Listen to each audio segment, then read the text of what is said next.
das pessoas, das autoridades. Estou aqui com uma missão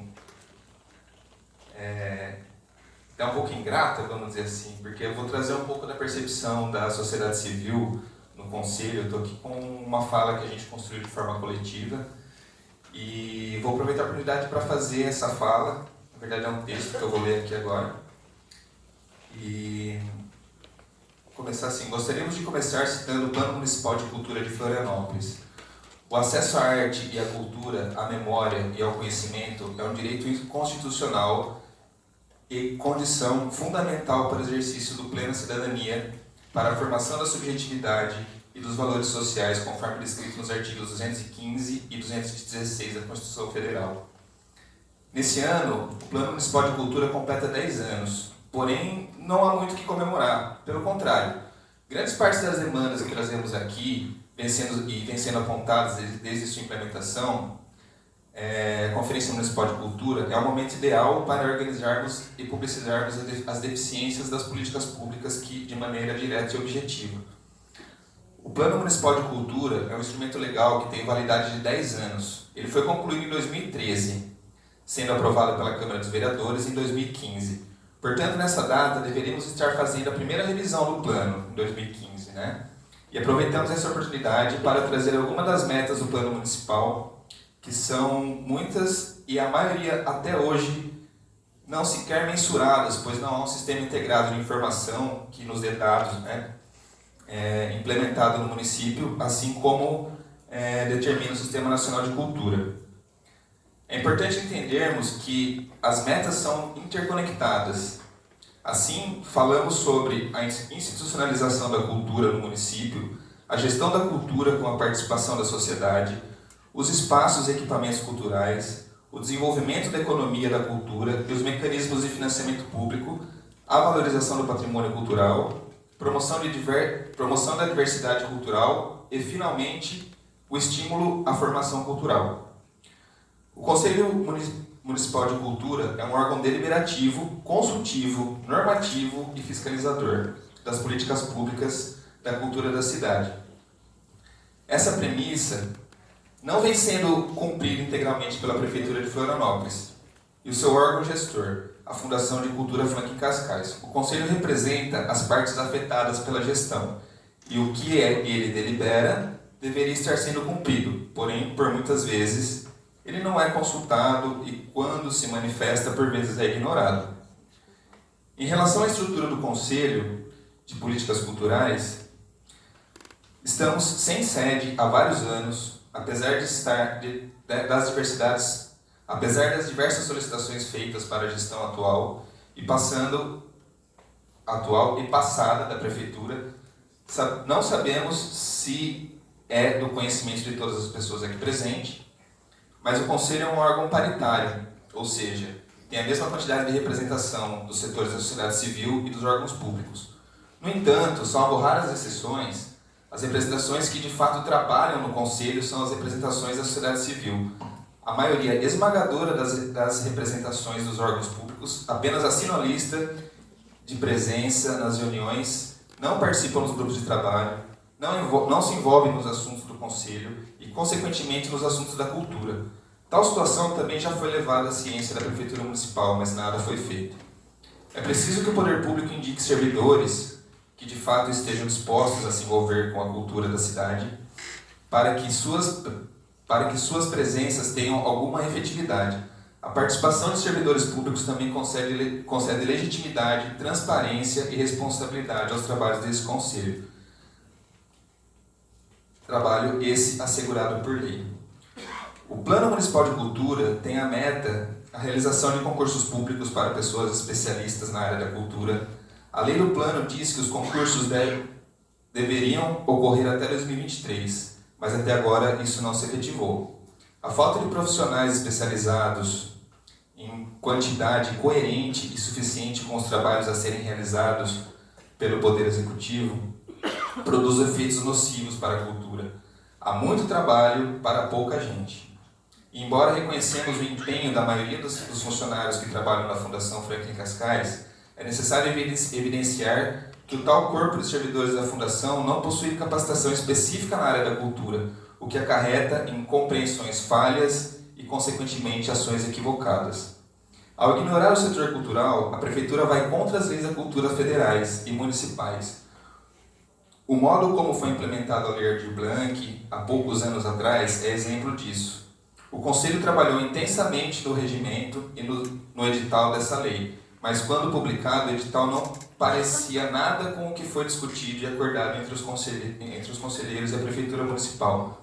O mesmo acontece agora com a implementação da Lei Paulo Gustavo. As demandas levantadas nas oitivas, elementos obrigatórios para a efetivação da lei, não foram atendidas, tampouco foram ouvidas as pessoas que representam o Conselho na comissão. Pedimos por um edital de produção cultural e recebemos prêmio de trajetória. O critério de seleção são incoerentes com o setor e há equívocos fundamentais na relação da Paulo Gustavo com a retenção de impostos, por exemplo. Também não podemos deixar de mencionar o descaso que a Prefeitura tem com a própria Fundação. As comissões deveriam ser compostas por diversos órgãos do Executivo, mas a maioria deles não participam das reuniões, sendo frequentemente provocados sem sucesso pela presidência da Fundação. Para que tenhamos políticas públicas condizentes com a cultura da cidade, é necessário que haja um mapeamento do setor cultural por meio do sistema de indicadores. Foram inúmeros os ofícios pedindo celeridade na implementação do sistema de indicadores e informações culturais, segundo o Plano Municipal de Cultura. Esse sistema deveria ter sido implementado até 2017, até hoje não existe. O sistema de indicadores de informações culturais é fundamental para que as políticas públicas sejam coerentes com o setor cultural da nossa cidade. Sem ele, as políticas são feitas de maneira cega. É preciso dizer que a maioria dos setores culturais que integram o Conselho realizam seus próprios indicadores para tentar mitigar a falta de informação sobre a cultura da cidade, mas até esses são ignorados pela própria Prefeitura. Em relação aos equipamentos culturais da cidade, sabemos que os prédios do patrimônio cultural de Florianópolis necessitam de reformas, como o Teatro da Ubra, a Biblioteca Municipal Professor Barreiro Filho. Os equipamentos culturais, na sua quase totalidade, não possuem estrutura para um bom funcionamento e atendimento da população. O norte da ilha, em especial o bairro dos Ingleses, é desprovido de equipamentos culturais, como apontado nas pré-conferências. Nem a sala de reuniões da Fundação Cascais é provida de internet, numa cidade que se intitula Polo de Tecnologia do país. Outro fator importante é a inexistência de acessibilidade nos equipamentos públicos. A dificuldade de acesso não se restringe à questão motora e deficiência visual, é sistematicamente ignorada pelo poder público e até que concerne aos editais públicos.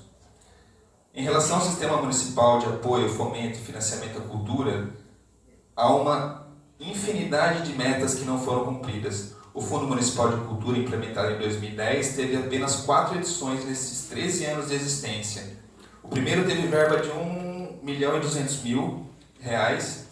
Ao longo das edições, a verba foi diminuindo. No último edital do fundo, publicado em 2021, o valor foi de R$1 milhão, menos do que o primeiro. Além disso, em diversas edições, o texto do edital estava escrito de forma hermética, com muitas ocasiões com informações contraditórias, as inscrições são burocráticas, e em 2021 ainda pedia inscrições físicas, indo na contramão da maioria esmagadora dos editais de cultura do nosso país.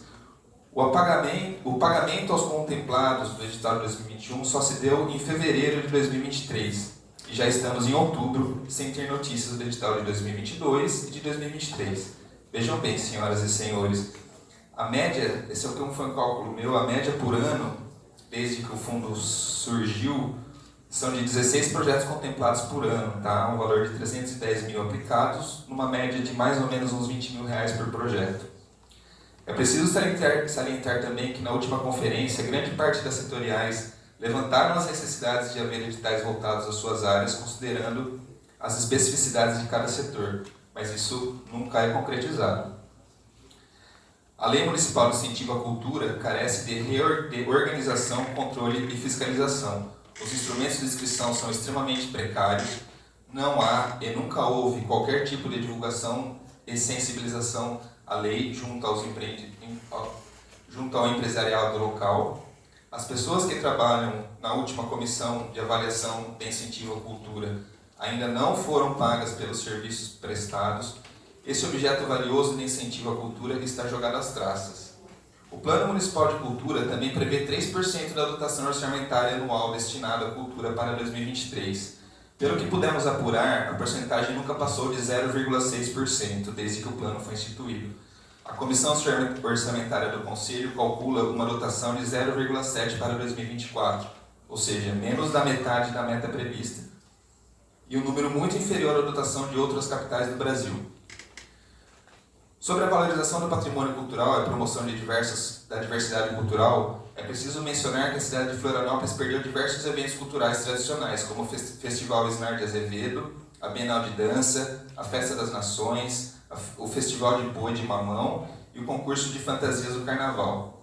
O Plano de Cultura prevê que haja ações de informação continuada para os gestores, administradores, técnicos e produtores culturais. Normalmente essas ações são realizadas pelo Conselho. Sem apoio da Fundação, é necessário que agentes culturais participem de formações de políticas culturais, tanto para conhecer seus direitos, como para atuarem de maneira satisfatória junto à Prefeitura. Para concluir, é importante expressar que o descaso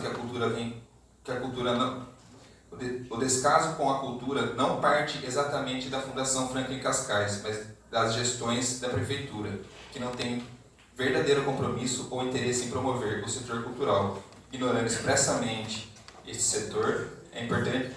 ignorando que esse setor é importante gerador de trabalho e renda. Estudos comprovam que o setor cultural gera 3 vezes mais renda do que as montadoras e que as atividades da economia criativa movimentam mais de 3% do PIB brasileiro. Nesse momento que iniciamos a 10ª Conferência Municipal de Cultura de nossa cidade, nosso empenho é na correção da rota das ações dos órgãos públicos dirigidas para o setor cultural. Nosso objetivo é criar as condições necessárias para o florescimento do setor cultural de Florianópolis, de maneira a permitir a garantia constitucional do direito à cultura de todas as pessoas que vivem aqui, bem como consolidar a democracia do nosso país. Desejamos uma ótima conferência a todos.